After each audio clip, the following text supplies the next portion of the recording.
Adimas Firdaus, seorang YouTuber yang lebih dikenal dengan sebutan Resbob, telah menghina suku Sunda dengan kata-kata yang sangat tidak pantas. Pernyataannya yang viral di media sosial ditanggapi dengan kemarahan yang luar biasa dari masyarakat suku Sunda. Namun apa yang terjadi? Bukannya segera meminta maaf, Resbob justru semakin menantang, seolah-olah dia merasa bahwa apa yang dilakukannya tidaklah sebuah kesalahan. Namun begitu kemarahan masyarakat Sunda semakin memuncak, mulai dari masyarakat biasa, kemudian tokoh publik, pejabat publik, dan public figure yang mereka semua rame-rame mengecam apa yang dilakukan oleh Resbob, barulah kemudian dia melakukan permintaan maaf. Namun pada akhirnya emosi masyarakat sudah tidak bisa dibendung lagi karena memang ini menyangkut harkat martabat dan harga diri satu buah suku. Eskalasi terus berlanjut dengan massa akhirnya menggerutuk rumah Resbob. Tidak diketahui posisinya di mana, tetapi dari video yang beredar, rumah Resbob tersebut sudah dikepung oleh banyak orang, namun Resbob sendiri tidak ada di sana.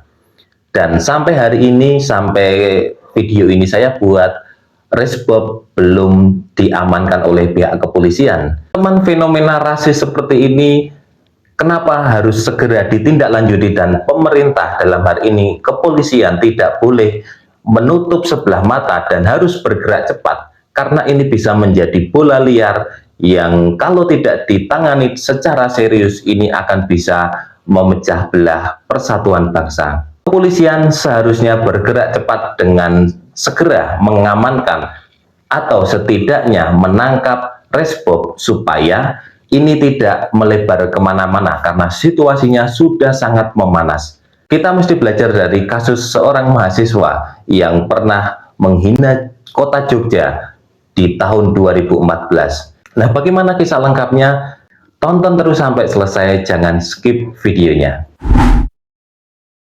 Fenomena anak muda yang terlalu mudah untuk melakukan umpatan atau penghinaan dengan kata-kata rasis saat ini memang dalam taraf yang cukup mengkhawatirkan. Apalagi di era media sosial seperti saat ini, banyak orang yang justru ingin memancing amarah masyarakat supaya mendapatkan engagement yang besar itu dengan konten-konten yang tepi jurang atau postingan-postingan yang justru menyerempet isu suku, agama, dan ras. Dan memang hal-hal yang seperti ini sifatnya ini bisa menimbulkan perhatian publik dengan cepat. Namun jika hal-hal seperti ini tidak ada perhatian yang khusus, ini sangat berbahaya untuk persatuan dan keutuhan bangsa Indonesia. Dalam salah satu video, Adimas Firdaus sudah mengakui bahwa dia memang bukan orang dari suku Sunda.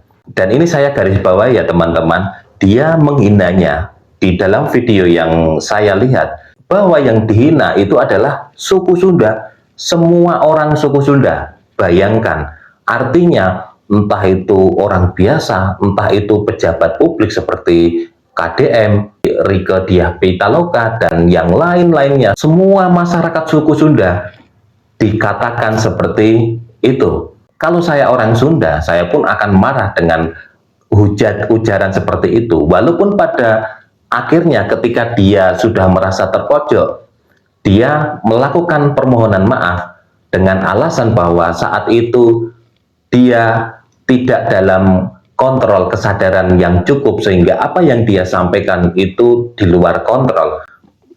Dalam tanda kutip artinya dia kemungkinan dalam kondisi mabuk, namun itu juga justru menimbulkan permasalahan baru karena artinya dia waktu itu menyetir dalam keadaan mabuk. Namun apa yang ia sampaikan itu pun pada akhirnya terbantahkan ketika ternyata di potongan video yang lain dia juga sempat mengatakan hal itu. Artinya ucapan yang ia sampaikan itu sebenarnya dalam tanda kutip mungkin sering ia sebutkan tetapi posisinya tidak terekam kamera. Mengapa ini berbahaya teman-teman? Karena kita tahu bahwa semakin ke sini, isu konflik sosial yang melibatkan SARA itu sangat mudah digoreng untuk kepentingan-kepentingan tertentu. Dan jangan sampai ketika berita ini viral dan sudah sampai pada tahap kemarahan publik, nanti yang dikhawatirkan adalah ketika publik mulai anarkis. Bagi saya pribadi, apa yang diminta oleh masyarakat suku Sunda, entah itu dari tokoh publiknya, dari pejabat publik, dari publik figurnya, untuk supaya Adimas Firdaus ini segera ditangkap dan diproses diadili, itu sangat wajar dan saya mendukung. Sebab apa? Saya sendiri sebagai warga Jogja, kami pernah mengalami hal seperti itu walaupun berbeda konteks, yaitu ketika di tahun 2014 salah satu mahasiswa yang kuliah di Jogja, tepatnya di Universitas Gadjah Mada waktu itu, melakukan penghinaan kepada masyarakat Jogja yang waktu itu menyebut masyarakat Jogja tolol, masyarakat Jogja miskin dan tidak berbudaya.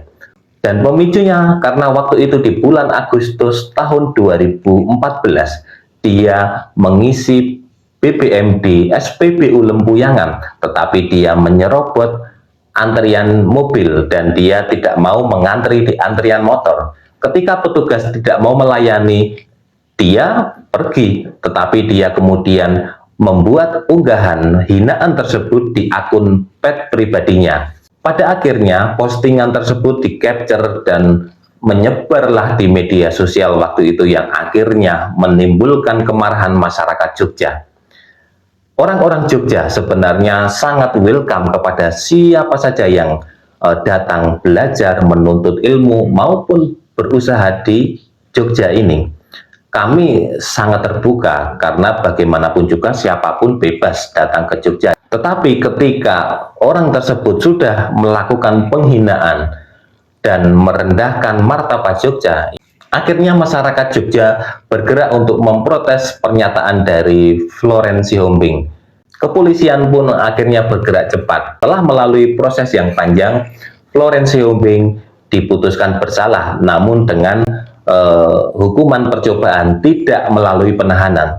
Apa yang terjadi pada Florence Sihombing tentu menjadi perhatian. Jangan sampai kita dengan mudahnya melakukan ujaran kebencian, menghina dan merendahkan sebuah daerah atau sebuah suku. Karena terus terang, hal-hal yang seperti ini yang bisa memecah persatuan dan kesatuan bangsa. Kita tahu bagaimana founding fathers kita berusaha dengan sekuat tenaga menyatukan Nusantara yang memiliki berbagai suku, berbagai bahasa, kemudian berbagai kebudayaan, berbagai agama dipersatukan dengan Pancasilanya. Tetapi semakin ke sini justru banyak anak-anak muda yang mulai dengan seenaknya membuat ujaran-ujaran kebencian yang menghina suku, ras, dan agama. Dan ini tentu menjadi keprihatinan.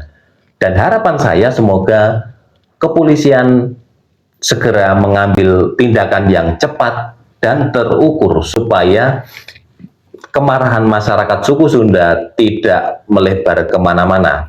Menurut saya, polisi harus bergerak cepat untuk menemukan dan menangkap Adimas Firdaus atau Resbob, karena jika hal ini belum dilakukan, maka kemarahan masyarakat Sunda ini akan terus terakumulasi. Apalagi sudah ada laporan polisi yang masuk di dua tempat. Polisi sudah memiliki kekuatan atau dasar hukum untuk melakukan penangkapan. Sebab ini sudah menjadi isu yang sangat sensitif dan ini kalau tidak ditangani dengan serius bisa berakibat fatal di kemudian hari. Karena ini berpotensi memecah belah suku di Indonesia. Kalau menurut teman-teman bagaimana? Silahkan kalian bisa tulis di kolom komentar. Kasus Adimas Firdaus hendaknya menjadi pelajaran berharga supaya kita tidak mudah untuk melakukan ujaran kebencian entah dalam konteks apapun. Karena di era media sosial seperti ini, hal-hal tersebut bisa menyebar begitu cepat dan masif. Karena ini bisa menimbulkan konflik sosial yang berimplikasi buruk terhadap masa depan kesatuan dan persatuan bangsa Indonesia. Sekian video kali ini. Terima kasih sudah menonton Nesia Insight. Saya Vincent Nugraha. Terima kasih.